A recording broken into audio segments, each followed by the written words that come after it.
បាទជ្រាបសួរឥឡូវនេះយើងកំពុងនៅឯមន្ទីរកសិកម្មខេត្តសៀមរាបហើយថ្ងៃនេះយើងបានរៀបចំនៅពិធីចុះកិច្ចសន្យានៃការធ្វើផលិតកម្មកសិកម្មតាមកិច្ចសន្យា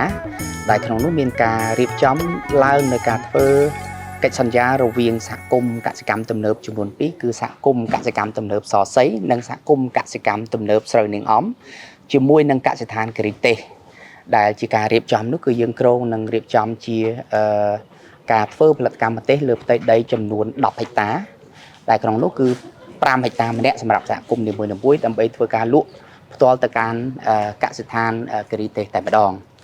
ការរៀបចំធ្វើផលិតកម្មកសិកម្មតាមកិច្ចសន្យានេះគឺយើងធ្វើឡើងនៅក្នុងតម្លៃ1គីឡូ3000រៀលទៅតាមលក្ខខណ្ឌជាក់ស្ដែងជាមួយនឹងក្រុមហ៊ុនដែលចាត់ទុកថាជាការរៀបចំធ្វើផលិតកម្មកសិកម្មតាមកិច្ចសន្យាជាលើកទី2ហើយបន្ទាប់ពីយើងបានរៀបចំនៅការធ្វើកិច្ចសន្យាមួយនៅឯសហគមន៍កសិកម្មទំនើបម្ទេសដំណាក់ត្រយឹងនៅឯខេត្តពោធិ៍សាត់កាលពីដើមខែមីនាកន្លងមកនេះហើយអ្វីដែលជាចំណុចសំខាន់នៃការរៀបចំនៅក្នុងកម្មវិធីថ្ងៃនេះគឺជាការរំលឹកបង្ហាញអំពីការផ្សារភ្ជាប់ទៅកាន់ទីផ្សារទុកជាមុននៃសហគមន៍កសិកម្មទំនើបដែលកន្លងមកយើងច្រើនប្រើពាក្យថាយើងធ្វើការលក់មុនដាំ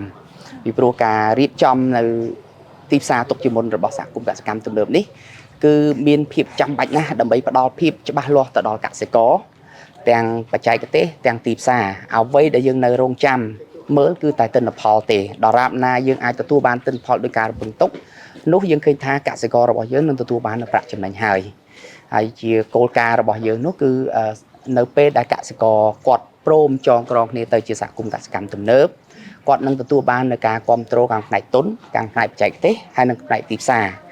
ហើយយើងនឹងបន្តធ្វើការជាមួយគ្នាធ្វើយ៉ាងណាដើម្បីឲ្យអ្វីដែលយើងបានគ្រោងទុកនឹងសម្រេចទៅតាមផែនការតែម្ដងហើយក្រុមហ៊ុនដែលមកតាមរយៈក្រសួងនេះគឺក្រសួងនឹងដើរតួនាទីជាអាជ្ញាកណ្ដាលមួយជូនទៅដល់ទាំងក្រុមហ៊ុនជាអ្នកទិញក៏ដូចជាសហគមន៍ជាអ្នកផលិតលក់ផងដែរហើយចំណុចនេះជារឿងសំខាន់ពីព្រោះបើសិនជាមិនមានតួអង្គដូចជាក្រសួងកសិកម្មដែលមាននាយកដ្ឋានកសិឧស្សាហកម្មជាសេនាធិការឲ្យនោះគឺយើងពិបាកក្នុងការអនុវត្តនៅការធ្វើផលិតកម្មកសិកម្មតាមកិច្ចសន្យាណាហើយសង្ឃឹមថាអ្វីដែលយើងបានចាប់ផ្ដើមធ្វើក្នុងថ្ងៃនេះគឺនឹងក្លាយជាចំណុចចាប់ផ្ដើមដំបូងនៃភាពច្បាស់លាស់មួយនៃការធ្វើកសិកម្មនៅកម្ពុជាហើយសង្ឃឹមថាទាំងអស់នេះក៏នឹងលើកទឹកចិត្តឲ្យអ្នកវិនិយោគនៅផ្នែកខាងក្រោមនៃខ្សែច្បាប់ផលិតកម្មនឹងចាប់ផ្ដើមហ៊ានវិនិយោគដោយសារតែភាពច្បាស់លាស់ដែលយើងបានបង្កើតពីខាងផ្នែកដើមនៃខ្សែច្បាប់ផលិតកម្មនេះផងដែរបាទជាគោលការណ៍របស់យើងគឺយើងធ្វើតាមមួយរដូវទៅមួយរដូវហើយសម្រាប់ដំណាំម្ទេសនេះគឺយើងចំណាយពេលប្រហែលជា4ខែទើបបានទទួលផលហើយយើងនឹងបន្តទទួលផលពេញមួយឆ្នាំនៅក្នុងរដូវទី1រដូវក្រោយយើងនឹងពិចារណាទៅតាមតម្លៃជាក់ស្ដែងទៀតហើយដោយសារលើកនេះជាលើកទី1ផងដែរយើង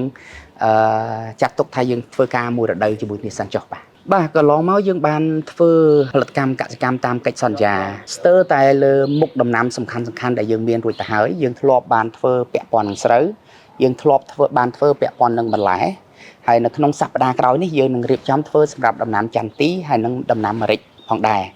ហើយម្ទេសគឺចាប់ទុកក្នុងជំពូកនៃដំណាំបន្លែបាទពាក់ព័ន្ធនឹងសហគមន៍កសិកម្មទំនើបបើយើងនិយាយអំពីបញ្ហាប្រឈមក៏ថាបានតែមែនទែនទៅគឺដោយសារតែសហគមន៍កសិកម្មទំនើបគឺជារឿងថ្មីបងប្អូនប្រជាកសិករយើងមិនទាន់មានការទម្លាប់ធ្វើការរួមគ្នានៅឡើយគឺពួកគាត់ភាគច្រើនចង់បាននៅការធ្វើដាច់តម្លៃពីគ្នាចង់បានសេរីភាពក្នុងការលក់ចង់បានជំរើសបច្ចេកទេសរៀងៗខ្លួន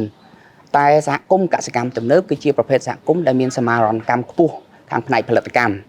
ដូច្នេះតម្រូវឲ្យប្រើប្រាស់នៅបច្ចេកទេសរួមគ្នាតម្រូវឲ្យមានការទិញធាតុចូលរួមគ្នា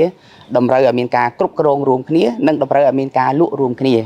ការធ្វើបែបនេះគឺមានផលចំណេញច្រើនដល់បងប្អូនប្រជាកសិករជាសមាជិករបស់យើងតែដោយសាររឿងនេះជារឿងថ្មីដូច្នេះ